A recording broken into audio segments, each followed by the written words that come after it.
నమస్కారం వార్తలకు స్వాగతం. ముందుగా ముఖ్యాంశాలు. Farmer minister Perni Nani press meet, పలు అంశాలపై వివరణ.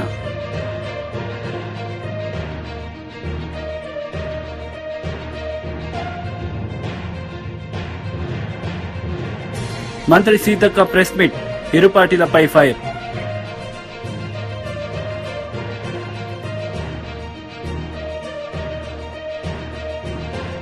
విద్యాశాఖ మంత్రి బొత్స సత్యనారాయణ ప్రెస్ మీట్ నిర్వహించారు. ఈ సందర్భంగా టీడీపీ నేతలపై ఆయన మండిపడ్డారు.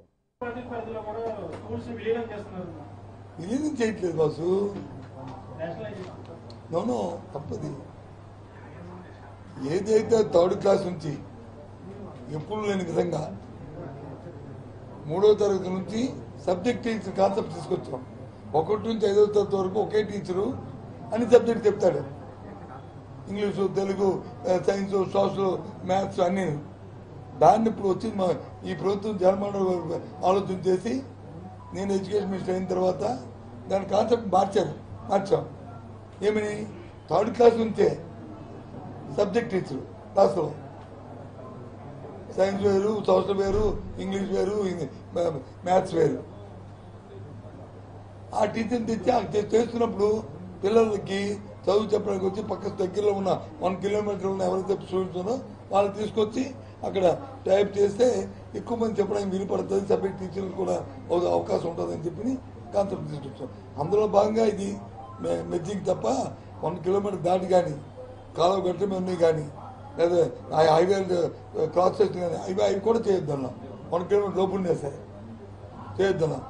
కాకుండా ఇప్పుడు గవర్నమెంట్ ఏమిటంటే కొత్త స్కీమ్ నేషనల్ పాలసీ మళ్ళీ మార్చింది. ఎన్ఈపీ నేషనల్ ఎడ్యుకేషన్ పాలసీలు ఏం పెట్టారంటే, ఏదైతే అంగన్వాడీలు ఉన్నాయో మనం ప్రైవేట్ స్కూల్లో KG1 KG2 ఉంటాం కదా, అలా అంగన్వాడీలో PP1 PP2 వాటిని ఫస్ట్ స్టాండర్డ్ సెకండ్ స్టాండర్డ్ కలిపి జాయిన్ చేసింది. అంటే ఇంకా ఫ్యూచర్లో అంగన్వాడీస్ ఈ 1-2 తరగతి ఒకే దగ్గర ఉంటాయి. అంగన్వాడీలో పిల్లలు 1-2 తరగతి పిల్లలు ఒకే దగ్గర ఉంటారు. 3వ తరగతి నుంచి ఒక స్కూల్. 1-2 తరగతి చేస్తారు. అంగన్వాడీలో క్వాలిఫికేషన్ వాళ్ళు వస్తారు. అంగన్వాడీలో క్వాలిఫికేషన్ ఆయాలు వస్తారు. దానికి సెటప్ అది అంతా ఒక ప్రక్రియ డిస్కౌంట్ జరుగుతుంది. అవసరమైతే రిక్రూట్ చేసుకుంటాం, లేదా ఉన్న వాళ్ళతో అడ్జస్ట్ చేస్తుంటాం. ఆ క్వాలిఫికేషన్ సరిపోతుంది. ఇది జరుగుతుంటే ఇప్పుడు అడిగా కాబట్టి నువ్వు చెప్తాడు, ఇది ధర్మా చెప్పండి, ఈ సమాజానికి పనికొచ్చిందా, రాజకీయ చేస్తుందో చెప్పండి. ఇలాంటి దౌర్భాగ్యం అడిగితే అన్నీ మళ్ళీ మార్చేస్తారు ప్లేట్ మార్చేస్తారు. మళ్ళీ రెడ్డిగా ఏం చేయాలి? పాపం జాలేస్తుంది చూస్తుంటే. ఇంతకుముందు కొద్దిగా బాధపడుతున్నారు. ఈ రెండింటిని చూస్తే నిజంగా జాలేస్తుంది. Former union minister Sujana Chowdary press meet నిర్వహించారు. ఈ సందర్భంగా పలు అంశాలపై ఆయన మాట్లాడారు. అనేక స్కీమ్స్ తయారు చేశారు. అవన్నీ కూడా పర్కులేట్ అవుతూ ఉన్నాయి. మేక్ ఇన్ ఇండియా కానీ, స్వచ్ఛ భారత్ కానీ, ఇవన్నీ కూడా భారతదేశం ఈ రోజున వస్తే కోవిడ్ లాంటి మహమ్మారి వచ్చిందే కూడా ప్రపంచంలో కల్లా భారతదేశమే బ్రహ్మాండంగా హ్యాండిల్ చేసింది. ప్రొడక్టివిటీ తగ్గింది, మనుషులు చనిపోయేది తగ్గింది, కొంత ఇబ్బంది జరిగింది. కానీ తర్వాత అప్పటి నుంచి కూడా రేషను అప్పుడు మొదలుపెట్టింది. ఇంకా కూడా వాళ్ళకి పప్పు, ఉప్పు, BPL వాళ్ళకి ఇంకా ఇప్పటికి కూడా గవర్నమెంట్ పంపిస్తూనే ఉంది. ఇది ఈ విధంగా ఉంటే ఆంధ్రప్రదేశ్ మాత్రం మోడీ గారి నాయకత్వం కానీ, భారతీయ జనతా పార్టీ దేశం అంతా బ్రహ్మాండంగా చేస్తుంటే ఆంధ్రప్రదేశ్ మాత్రం ఆ బెనిఫిట్స్కి పొందలేకపోతూ ఉంది. కాబట్టి ఇప్పుడు మనకి ఎలక్షన్స్ ఉన్నాయి కాబట్టి ఆంధ్రప్రదేశ్లో కూడా ఎన్డీఏ గవర్నమెంట్ డెఫినెట్గా ప్రజలు ఆదరిస్తారు. డెఫినెట్గా ఆంధ్రప్రదేశ్కి కూడా నెక్స్ట్ 5 ఇయర్స్లో గ్రోత్ లైన్లోకి వెళ్తుందని చెప్పి మా నమ్మకం. ఓకే.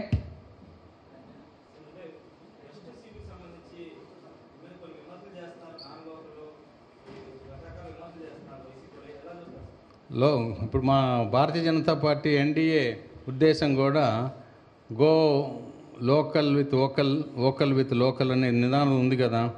నేను విజయవాడ లోనే పుట్టి పెరిగిన వాడిని. విజయవాడ వెస్ట్ నియోజకవర్గానికి కరెక్ట్గా 25 నిమిషాల దూరంలో నేను పుట్టింది.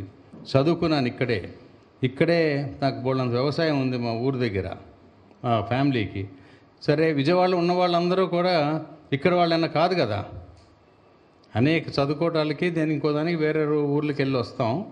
లోకల్ నాన్ లోకల్ అనేది నేనే మహారాష్ట్ర వాడిని కాదు, ఉత్తరప్రదేశ్ వాడిని కాదు. సో అది ప్రతిపక్షాలు ఏమైనా మాట్లాడుతూ ఉంటే కానీ అందులో నిజం లేదు.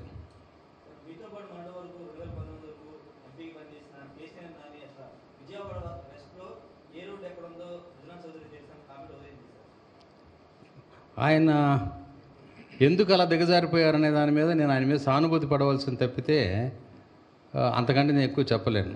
విజయవాడ వెస్ట్లో నాకు తెలుసుకోకపోతే జీపీఎస్ వాడుకుంటా తెలుసుకునే విధంగా నాకు తెలుసు. నేను చదువుకున్న బాగానే, ప్రతి గల్లీకి వెళ్ళగలను నేను. విజయవాడ వెస్ట్లో ఇప్పుడు ఎవరైనా సరే అక్కడ వెళ్ళాలంటే అన్నీ అందరికీ అన్నీ తెలుసు అని నేను చెప్పను. కానీ కేశినేని నాని గారు స్థాయికి నేను దిగలేను, అంతవరకైతే సమాధానం చెప్పగలను.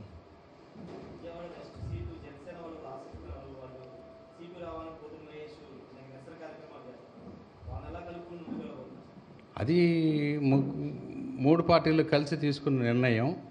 పోతిన మహేష్ గారు కూడా కలిసి పనిచేస్తారు డెఫినెట్గా. పవన్ కళ్యాణ్ గారు మాట్లాడతారు. కాబట్టి ఆ సమస్యలు ఏమీ ఉండవు.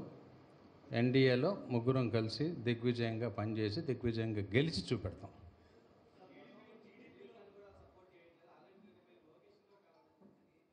ఏంటండి? మంత్రి సీతక్క ప్రెస్ మీట్ నిర్వహించారు. ఈ సందర్భంగా పలు అంశాలపై ఆమె మాట్లాడారు.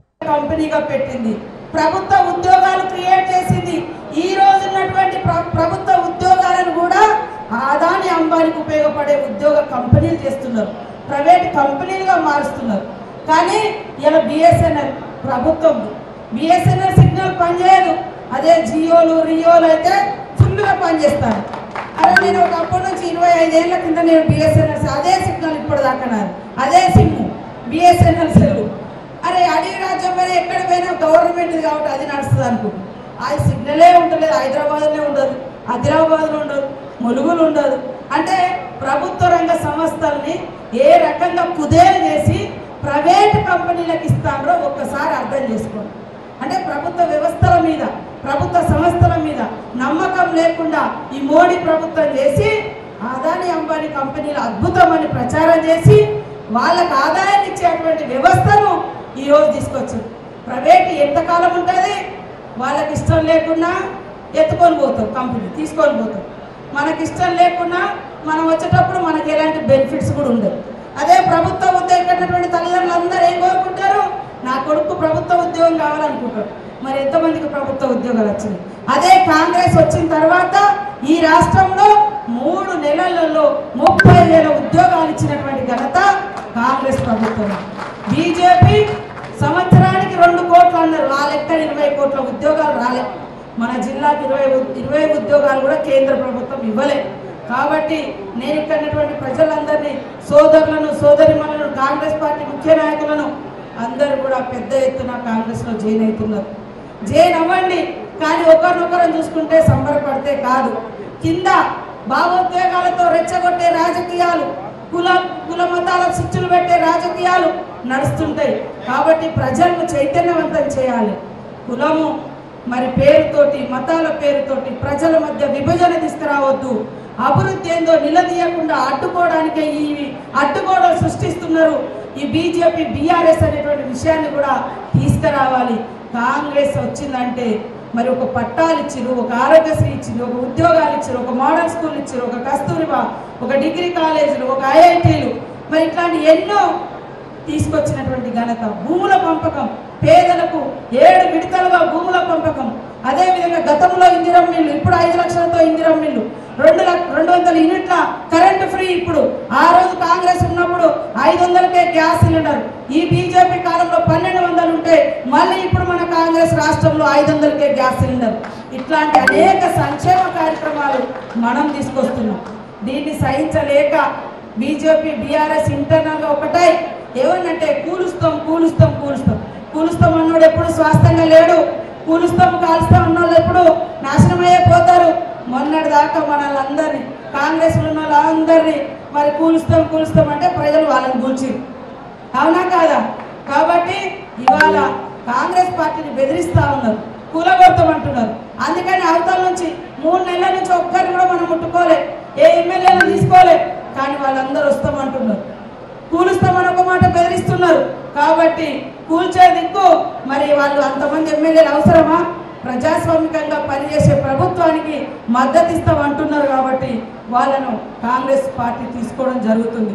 కాబట్టి ఇక్కడ మా సోదరులందరూ మండలాన్ని యూనిటీగా చేసుకొని 1,00,000 ఓట్లే మీ యొక్క ఏకైక లక్ష్యంగా పెట్టుకొని ఈ ఆదిలాబాద్ మన అసెంబ్లీలో 1,00,000 ఓట్లు సాధించడం కోసం జలవనరుల శాఖ మంత్రి పేర్ని నాని మీడియా సమావేశం నిర్వహించారు. ఈ సందర్భంగా పవన్ కళ్యాణ్ చంద్రబాబు నాయుడులపై మండిపడ్డారు. ఆపేయండి, నిర్వీర్యం చేయండి అని చెప్పి కాలుకు బలపం కట్టుకుని, అట్లాగే నీ తాబేదారులకి, నీ ఏజెంట్లకి, నీ వందిమాగుదులకి బలపాలు కట్టి ఢిల్లీ నుంచి మందడంలోని సచివాలయం దాకా ఓకే తిప్పి వాళ్ళ పెన్షనర్లకు ఇంటికి వెళ్లకుండా డబ్బులు ఆపింది ఎవరు? మాట ఆపి ఇంటికి వెళ్లకుండా ఆపి వాళ్ళ వెంటనే కేంద్ర ఎన్నికల సంఘం వాలంటీర్లని పక్కన పెట్టండి అని ఉత్తర్వులు ఇవ్వగానే సంబరాలు చేసుకున్నారు. తుళ్ళింతలు, కేరింతలు తెలుగుదేశం వాళ్ళందరూ. ఇవాళేమో మామూలుగా అసలు తలుపు సందులో తోకబడిన కోతిలాగా తన్నుకుంటున్నారు. కీస్ అంటే ఒక తన్నుకు చచ్చిపోవటమే మామూలుగా. తలుపు సందులో కోతికి తోకబడితే ఏమంటుంది పరిస్థితి? కెలుక్కోవటం ఎందుకు తలుపుని? తలుపు సందులో తోకెడటం ఎందుకు? ఈ ఏడవటం ఎందుకు? ఎప్పుడైతే ప్రజల నుంచి తిరుగుబాటు వచ్చిందో ఈ తోక ఇరుక్కుపోయినటువంటి కోతి తంతు అయిపోయింది చంద్రబాబు నాయుడు గారిది, వీళ్ళందరిది. ఇవాళ చంద్రబాబు నాయుడు గారు మాట్లాడతాడు. పెన్షన్ల పంపిణీ, ఇవాళ పెన్షన్ల పంపిణీ చేయొద్దని ఎవరు చెప్పింది? ఏ రాష్ట్రం? వైఎస్ఆర్ కాంగ్రెస్ పార్టీ అన్న పెన్షన్లు పంచమని చెప్పిందా? చంద్రబాబు నాయుడు గారు, నువ్వు కాదు, నీ తల్లో జేజమ్మ దిగి వచ్చినా పెన్షన్లు ఆపడం ఎవడి వల్ల కాదు, జగన్మోహన్ రెడ్డి గారి ప్రభుత్వంలో నీ వల్ల కానే కాదది. కానీ నీ దగుల్బాజీ బుద్ధి, నీ దిక్కుమాలినటువంటి పెత్తందారి మనస్తత్వం, పేదోళ్ళు సుఖపడుతుంటే పేదోళ్ళు కష్టాలు లేకుండా బతుకు గడిపేటంటే చాలా మందికి దయనీయమైన పరిస్థితిలో పిల్లలుండి కూడా, ఆఖరికి కొడుకులుండి కూతుర్లుండి కూడా, వాళ్ళెవరు గంజిపోయిటాకు కూడా దిక్కులేని స్థితి ఉన్న వారందరికీ కూడా ఇవాళ జగన్మోహన్ రెడ్డి గారి ప్రభుత్వం ఇచ్చేటువంటి ఈ 3,000 రూపాయల మీద జీవితాన్ని, నెల రోజుల జీవితాన్ని గడిపేటువంటి పరిస్థితులు ఉన్నాయి. ఇల్లు కదలకుండా మంచంలో ఉండి, బోధకాళ్ళుండి, కాళ్ళు ఇరిగిపోయి, నడుము ఇరిగిపోయి, సట్టెరిగిపోయి, బాత్రూంలో కారు జారిపడి, మరి 60-70 ఏళ్ళు దాటిన కాడి నుంచి ఏమవుతుంది? పాస్కి వెళ్తేనో, లెట్రిన్కి వెళ్తేనో బాత్రూంలో పడిపోయేటువంటి, నడువులు ఇరిగిపోయి, తుంటెముకలు ఇరిగిపోయేటువంటి ఎంతమంది వృద్ధులు వాళ్ళ మంచాల్లో ఉంటున్నారు? వాళ్ళందరూ ఉసురు నువ్వు పోసుకోవా? నువ్వు బాగుపడతావు. బీఆర్ఎస్ పార్టీకి ద్రోహం చేసిన కడియం శ్రీహరికి పార్లమెంట్ ఎన్నికల్లో గట్టి గుణపాఠం చెప్పాలని కార్యకర్తలకు మాజీ మంత్రి, ప్రస్తుత ఎమ్మెల్యే హరీష్ రావు సూచించారు. ఈ సందర్భంగా పలు అంశాలపై ఆయన మాట్లాడారు. నిజంగా కడియం శ్రీహరి గారు పోయిన తర్వాత పార్టీలో జోష్ ఎక్కువ కనబడతా ఉంది, నాకు కసి ఎక్కువ కనబడతా ఉంది. ఆనాడు స్టేషన్ గన్పూర్ ఉప ఎన్నికల్లో నేను పనిచేసినప్పుడు ఎంత ఉత్సాహం కనబడ్డదో ఇలా మీ అందరిలో కూడా ఇలా పార్టీకి ద్రోహం చేసిండు. ఈ పార్టీకి ద్రోహం చేసిన కడియం శ్రీహరి గారికి గట్టిగా గుణపాఠం చెప్పాలనే కసి ఇలా ప్రతి కార్యకర్తలో కూడా కనపడతా ఉంది. ఎందుకంటే ఆయన గారు టికెట్ తీసుకొని మా అందరితో సమావేశాలు పెట్టించి మరి చివరి క్షణంలో ఇలా పార్టీ మారడం అంటే దాన్ని ఏమంటారు? ద్రోహమా కాదా? ఇలాంటి ద్రోహం చేసిన వాళ్లకు గుణపాఠం చెప్పాలనా వద్దా? ఎందుకంటే ఆయన టికెట్ అడిగి తన కుమార్తెకు తీసుకొని నువ్వు పార్టీని ఇలా చివరి నిమిషంలో నువ్వు పార్టీ మారడం అంటే మా కార్యకర్తల మనోస్థైర్యాన్ని దెబ్బతీయడం, పార్టీని అవమానపరచడం. ఇట్లాంటి వాళ్లకు మరి పార్టీలో ఉండే ప్రతి కార్యకర్త కూడా సీరియస్ గా తీసుకొని తగిన గుణపాఠం చెప్పాల్సిన అవసరం ఉంది.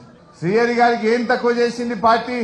నీకు ఉప ముఖ్యమంత్రిగా, ఎంపీగా, 2 సార్లు ఎమ్మెల్సీగా, ఎమ్మెల్యేగా నీకు అవకాశం ఇచ్చింది. నిజానికి నువ్వు జీవితాంతం పార్టీకి రుణపడి ఉన్నా కూడా నువ్వు తక్కువే. ఎందుకంటే నీకు అన్ని అవకాశాలు ఇవాళ ఈ పార్టీ కల్పించి మిమ్మల్ని గౌరవించింది ఈ పార్టీ. నువ్వే మాట్లాడినావు చాలా సందర్భాల్లో, నేను పార్టీ మారేదే లేదు, నేను ఈ పార్టీలోనే ఉంటా అని ఎన్నిసార్లు ఇవాళ శ్రీహరి గారు చెప్పిండ్రు. కొన్ని టీవీ ఇంటర్వ్యూలోనైతే అవసరమైతే రాజకీయాల నుంచి విరమించుకుంటే తప్ప నేను పార్టీ మారనని చెప్పినావు. మరి అలా ఎందుకు మారినవో సమాధానం చెప్పాల్సినటువంటి అవసరం ఇవాళ శ్రీహరి గారి మీద ఉంది. నిజంగా నీకు నీతి నిజాయితీ ఉంటే మీరెప్పుడు రాజకీయ విలువల గురించి మాట్లాడతారు, నైతిక విలువల గురించి మాట్లాడతారు. మీరు మాట్లాడే మాటల్లో నిజం ఉంటే ఈ పార్టీ ద్వారా వచ్చిన ఎమ్మెల్యే పదవికి తక్షణమే రాజీనామా చేయాలని చెప్పి నేను డిమాండ్ చేస్తా ఉన్నాను. నైతిక విలువలు అనేటువంటివి ఉంటే, మీరు మాట్లాడే మాటల్లో నిజం ఉంటే ముందు పార్టీ ద్వారా వచ్చిన పదవికి రాజీనామా చేయండి. నువ్వు ఈ పార్టీ ద్వారా వచ్చిన పదవి పట్టుకొని అసలు మీరు ఈ వయసులో ఎట్లా కండువా కప్పుకుంటారో నేను అడుగుతా ఉన్నా. మీ అందరికి బాగానే తెలుసు, అసెంబ్లీలో మాట్లాడిండు, బయట మాట్లాడిండు శ్రీహరి గారు. మన తెలంగాణ భవన్లో పార్లమెంటరీ పార్టీ మీటింగ్లో కూడా మీరు అందరు విన్నారు. ఏమన్నాడు? రేవంత్ రెడ్డి గారు సెక్రటరియట్లో లంకె బిందెలు లేవంటుండు. లంకె బిందెలు సెక్రటరియట్లు ఉంటాయా, యాడుంటాయా అన్నాడు. లంకె బిందెలు ఎవరు ఎత్తుకుతారు అన్నాడు. అర్ధరాత్రి పూట దొంగలు లంకె బిందెలు ఎత్తుకుతారు, రేవంత్ రెడ్డికి అలవాటు ఉన్నట్టున్నది అని మాట్లాడిండు. మాట్లాడిండా లేదా శ్రీహరి గారు? మరి ఇలా ఎవరితో కండువా కప్పించుకున్నాడు? ఎవరితో కప్పించుకున్నాడు? ఎవరితో కప్పించుకున్నాడు? నువ్వే అంటివి లంకె బిందెలు దొంగ రాత్రిపూట దొంగలు ఎత్తుకుతారు, రేవంత్ రెడ్డికి అలవాటు ఉందటంటివి, పోయి గాయనతోనే కండువా కప్పించుకుంటేవి. గింత దిగజారుడుతనం అవసరమా రాజకీయాల్లో? ఇంత విలువలు పోయి పదవులు అవసరమా ఒక మనిషికి? ఇవాళ దయచేసి ఆలోచించాల్సినటువంటి అవసరం ఉంది. MLC Chandrashekar Reddy press meet నిర్వహించారు. ఈ సందర్భంగా పలు అంశాలపై ఆయన మాట్లాడారు. కానీ నారాయణ గారు ఒకే రోజు సుమారుగా 8 మంది దగ్గర ప్రెస్ మీట్లు పెట్టించి నన్ను నోటుకు వచ్చినట్టు తిట్టించారు. నేను నారాయణ గారిని ఒకటే అడుగుతా ఉన్నాను, మిమ్మల్ని నేను చాలా గౌరవంగా సంబోధిస్తున్నాను, చాలా గౌరవంగా కూడా మాట్లాడుతున్నాను. మీకు అర్హత లేకపోయినా గౌరవ ముఖ్యమంత్రి గారిని నోటుకు వచ్చినట్టు మాట్లాడుతున్నారు. రాక్షసుడని, సైకో అని మీకు నోటికి ఎంత వస్తే అంత మాట్లాడుతున్నారు. అయినా కూడా మేమెవ్వరం కూడా మిమ్మల్ని పల్లెత్తు మాట మాట్లాడి తిట్టట్లేదు. కానీ నేను మిమ్మల్ని మీరు చేసినటువంటి అబద్ధపు ప్రచారాలు ఏవైతే ఉన్నాయో అంకెలతో సహా మీకు నేను వాస్తవాలు తెలియచేస్తే మీరు నోటుకు వచ్చినట్టు తిట్టిస్తున్నారంటే మీ సంస్కారం, మీ సంస్కృతి అర్థమవుతుంది ప్రజలందరికీ కూడా. మీ ఒరిజినాలిటీ ఈరోజు నెల్లూరు ప్రజలు అర్థం చేసుకుంటున్నారు. మీలో లోపల ఉన్నటువంటి అపరిచితుడు ఎలా ఉంటాడు అన్నది ప్రజలందరూ కూడా చూస్తున్నారు. ఏంటి అంత అవసరం, అంత అహంకారం ఏంటి? ఏం మాట్లాడాను? ఒకవేళ నేను మాట్లాడితే పలానాది తప్పుందని చెప్పండి. నెల్లూరు ప్రజలు ఈ సంస్కృతిని నచ్చరు అని నేను మీకు తెలియజేస్తా ఉన్నాను. ఇకపోతే నేను ఆ రోజు ఏదైతే కొన్ని పాయింట్స్ చెప్పినానో సుమారుగా నేను 15 పాయింట్స్ని మీ దృష్టికి తీసుకురావడం జరిగింది. ఆ 15 పాయింట్స్కి నేను కట్టుబడి ఉన్నాను. అవన్నీ కూడా నిజాలు. నేను ఒక్కసారి బ్రీఫ్గా నేను చెప్పిన ప్రతి మాటకి కట్టుబడి ఉన్నాను, అవి వాస్తవాలు అని నేను మరొకసారి మీ దృష్టికి తీసుకొని వస్తున్నాను. అందులో భాగంగా మొట్టమొదటిది, సుమారుగా 70 సంవత్సరాల క్రితమే నెల్లూరు నగర నియోజకవర్గంలో ప్రస్తుతం 28 డివిజన్లు ఉంటే 13 డివిజన్లలో 70 సంవత్సరాల క్రితమే అండర్ గ్రౌండ్ డ్రైనేజ్ నేటికి కూడా చక్కగా ఉంది.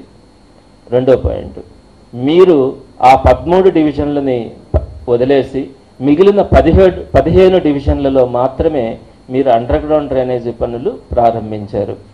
మూడవది, మీరు అండర్ గ్రౌండ్ డ్రైనేజ్కి అయితేనేమి, వాటర్ ఫెసిలిటీకి అయితేనేమి ఒక్క రూపాయి కూడా రాష్ట్ర ప్రభుత్వ సహకారం నిధులు తీసుకురాకుండా పూర్తిగా హడ్కో నుంచి 11% రేట్ ఆఫ్ ఇంట్రెస్ట్తో 830 కోట్ల రూపాయలు అప్పులు చేశారు. ఇది వాస్తవం. అలానే ఇందులో 430 కోట్లు అండర్ గ్రౌండ్ డ్రైనేజీకి, వాటర్ సిస్టమ్కి 400 కోట్లని మీరు అప్పుగా తీసుకున్నారు. తర్వాత ఇకపోతే ఈ అండర్ గ్రౌండ్ డ్రైనేజ్ సిస్టమ్ గురించి నేను చెప్పాను. 8.8004% ఎక్సెస్ అంటే 45.69 కోట్ల ఎక్సెస్కి మీరు పనులు చేయించారని. కానీ మీరు అది అబద్ధం అని చెప్తున్నారు. నేను దానికి సంబంధించినటువంటి ఎవిడెన్స్ను కూడా నేను మీకు చూపిస్తున్నాను. అండర్ గ్రౌండ్ డ్రైనేజీ పనులకి 8.8004% ఎక్సెస్ అంటే 45.69 కోట్లు. అలానే వాటర్ సిస్టమ్కి మరో 19.48 కోట్లు ఎక్సెస్గా మీరు పనులు చేయించడం జరిగింది. అదేవిధంగా ప్రజల మీద భారం పడకుండా మీరు చేసినటువంటి నిరుపయోగమైన 830 కోట్ల అప్పులలో వైఎస్ఆర్సీపీ ప్రభుత్వం ఇప్పటికీ 738.21 కోట్ల రూపాయలు రాష్ట్ర ప్రభుత్వం చెల్లించింది. తర్వాత మీరు 3 సంవత్సరాల పాటు 830 కోట్లు అప్పులు చేసి ఇంత టెక్నాలజీ ఉండి కూడా మీరు కనీసం ఒక్క ఇంటికి కానీ ఒక్క వీధికి కానీ మీరు అండర్ గ్రౌండ్ డ్రైనేజీ కనెక్షన్ కానీ వాటర్ కనెక్షన్ కానీ ఇవ్వలేకపోయినారు. మీరు చేస్తున్నటువంటి పనులు అట్టహాసంగా ప్రచారాలకు చేస్తున్నారే తప్ప గ్రౌండ్ లెవెల్లో రియాలిటీగా మీరు పనులు చేయించలేదు. బీఆర్ఎస్ మాజీ మంత్రి శ్రీనివాస్ గౌడ్ ప్రెస్ మీట్ నిర్వహించారు. ఈ సందర్భంగా పలు అంశాలపై ఆయన వివరణ ఇచ్చారు. నాయకులు లేనంత మాత్రం నాయకులను తయారు చేసింది ప్రజలు. నాయకులు పోతే ఇంకో నాయకులను తయారు చేస్తారు. నాయకులు కరువు ఉన్నారా? యువకులు కరువు ఉన్నారా? రాజకీయ చైతన్యం తక్కువ ఉందా? ఒకరు పోతే గ్యాప్ ఫిల్ చేయడానికి 10 మంది రెడీ ఉంటారు. ఏ పార్టీలో కానీ మీరు గుర్తుపెట్టుకో. ఏ పార్టీలో ఒక పార్టీలో ఒక అతను పోయిందంటే 10 మంది చూపెట్టుకుంటారు. పోటీల మీద ఉంటుంది. రాజకీయంలో పోటీ లేదు కాదు ఇక్కడ.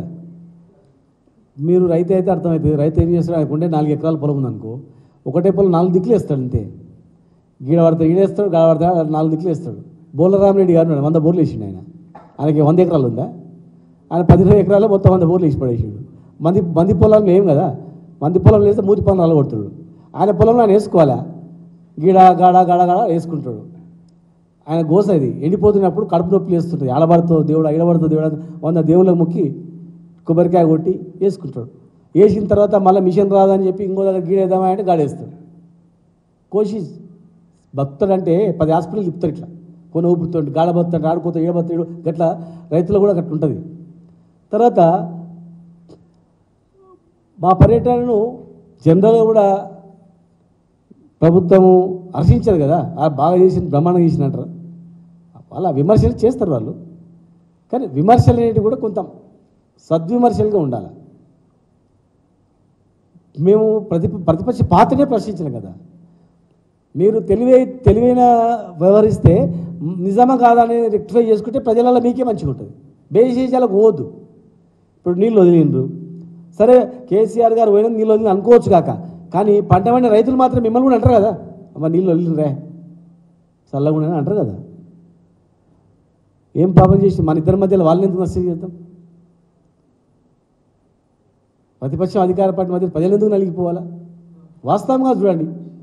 నీళ్ళు లేకపోతే వదలకండి, నీళ్ళు ఉంటేనే వదలండి, నీళ్ళు ఉంటేనే వదలండి. కాంగ్రెస్ ప్రభుత్వం వాళ్ళ విధానం వాళ్ళకు ఉంటుంది. ముఖ్యమంత్రి గారు ఆయన స్టైల్లో ఆయన పరిపాలిస్తాడు.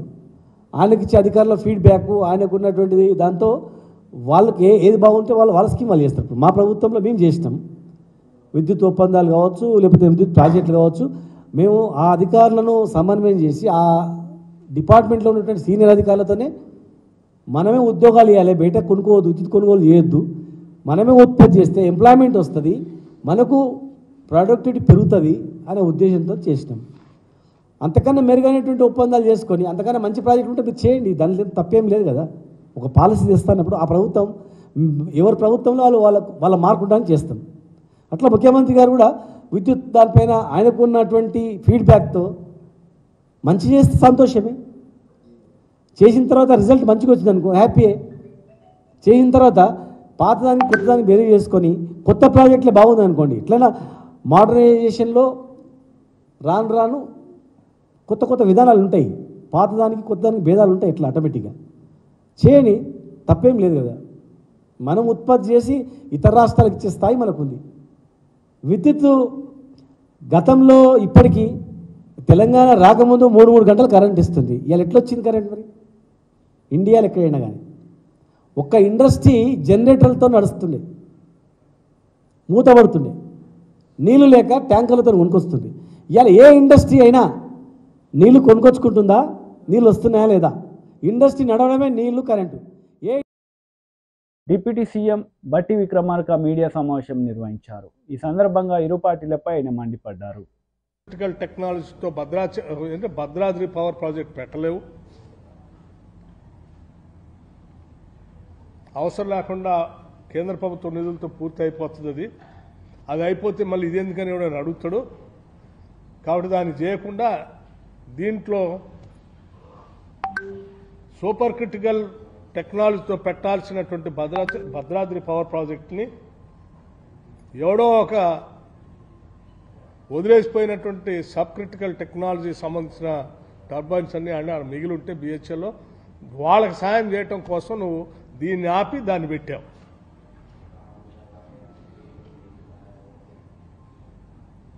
దాంతోపాటు మళ్ళీ యాదాద్రి దగ్గర అప్పు తీసుకొచ్చి ఆడవాడు పెట్టావు. నీ పాపమే కదా ఎన్టీపీసీ రాకుండా ఉండిపోవటానికి. అదేమో దాని భారం వేసి భద్రాద్రి పవర్ ప్రాజెక్ట్ని సబ్ క్రిటికల్ టెక్నాలజీ ఒక 25 నుంచి 30 సంవత్సరాలు పొల్యూషను ప్రొడక్షన్ కాస్ట్ పెరిగింది. యాదాద్రిదేమో టైమ్లీ నువ్వు పోనీ ఇది బంద్ చేసి దీంతోనే చేసినట్టు టైమ్లీ కంప్లీట్ చేసినట్టు చేయవచ్చు. పోనీ ఇప్పుడు ఎన్టీపీసీ ఎందుకు చేయలేదని ఇప్పుడు మమ్మల్ని అడుగుతున్నావు. నువ్వు 10 ఏళ్ళ నుంచి అప్పుడే చేయాల్సి ఉంది కదా. మేము కూడా నీలానే పోనీ అదే చేద్దాం, ఇదంతా భారం అయిపోతుందని వెంటనే కూర్చొని రివ్యూ చేశాం.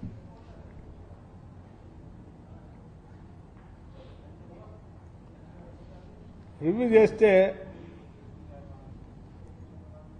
ఇప్పుడు మొదలు పెడితే ఎన్టీపీసీ మేము వచ్చిన తర్వాత మొదలు పెడితే 5 ఏళ్ళు పడుతుంది.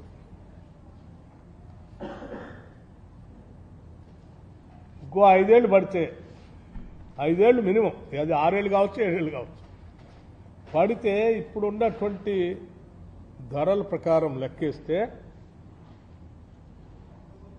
అది పర్ యూనిట్ 8 నుంచి 9 రూపాయలు పడే పరిస్థితి కనిపిస్తాం.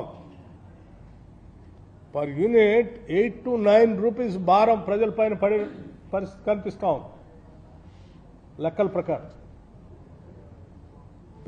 పెరుగుతున్నటువంటి కోల్ ధరల ప్రకారం కానీ పెరుగుతున్నటువంటి ఇతర వాటి ప్రకారం కానీ. మరి అట్లా చేద్దామా? అందుబాటులోకి వచ్చిన నూతన technology, alternative energies, renewable energies, రకరకాల సోలార్ పవర్ కానీ, పంప్ స్టోరేజ్ పవర్ కానీ, అదే విండ్ పవర్ కానీ, రకరకాల పవర్ ఆల్టర్నేటివ్ పవర్ సోర్సెస్ అందుబాటులోకి వచ్చినాయి. ఈ మధ్యనే సోలార్ కార్పొరేషన్ ఆఫ్ ఇండియా వాళ్ళు టెండర్ పిలిస్తే ₹5 5.25 50 పైసలకి ఫిక్స్డ్గా కంటిన్యూస్గా రాబోయే 25 సంవత్సరాలు ఇవ్వటానికి పనికొచ్చినట్టుగా టెండర్లు వచ్చింది. Not 1 year. అటువంటి దాన్ని మరి ప్రస్తుతం అందుబాటులోకి వచ్చినప్పుడు అది తీసుకుందామా? FDRE